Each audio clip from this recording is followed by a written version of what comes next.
बहुत समय पहले की बात है। रामपुर के घने जंगल में एक दुष्ट शेर रहता था। इस दुष्ट शेर से पूरे जंगल के जानवर भयभीत रहते थे। जानवरों में भय का माहौल था।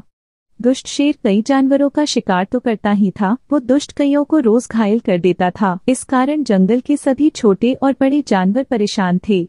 जंगल के सभी जानवरों ने इस समस्या से छुटकारा पाने के लिए एक सभा का आयोजन किया। इस सभा में जंगल के सभी जानवर इकट्ठा हुए। सभी जानवरों ने यह तय किया कि क्यों न हम सब मिलकर उसे ऐसा न करने के लिए मना करें। इस बात पर सभी जानवर सहमत हो गए।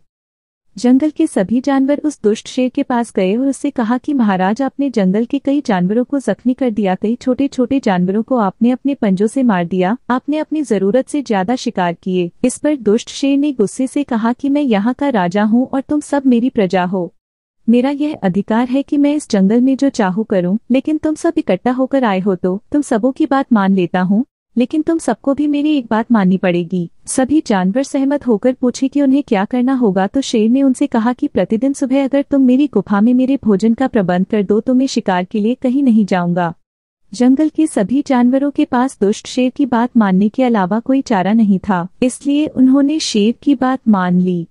अब हर रोज जंगल का एक जानवर शेर के भोजन के लिए उसकी गुफा पर जाता और दुष्ट शेर उसे मारकर खा जाता, लेकिन दुष्ट शेर उसके बावजूद भी जंगल में कई और जानवरों को मार देता। जंगल के जानवर शेर का कुछ नहीं बिगाड़ सकते थे। उनके पास शेर से बचने का कोई रास्ता भी नहीं था। दुष्ट शेर का जंगल में आतंक बढ़ता ही जा रहा था। अब शेर को भोजन देने की बारी हिरण की आई। हिरण बहुत चालाक था।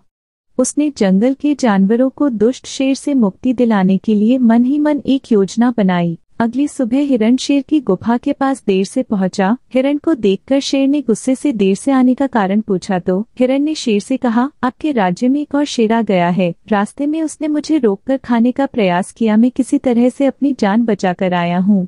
मैंने उससे आपके बारे में बताया, लेकिन उसने आपका नाम सुनकर आपको बहुत गालियां दी और कहा कि उस दुष्ट को तो मैं आज ही मार डालूंगा। यह सुनते ही दुष्ट शेर को बहुत गुस्सा आ गया और उसने हिरण को कहा कि कहाँ है वो दुष्ट शेर, मुझे उस तक ले चल। आज पहले उसको मारूंगा, उसके बाद ही भोजन करूंगा। हिरण उस दुष्ट शेर को एक कुएं के पास ले गया और बोला, महाराज, वो दुष्ट इसी कुएं में रहता है। शेर ने आव देखा न ताव देखा और कुएं में छलांग लगा दी। कुआं बहुत गहरा था और पानी से भरा था, इस कारण दुष्ट शेर कुएं के पानी में डूबकर मर गया।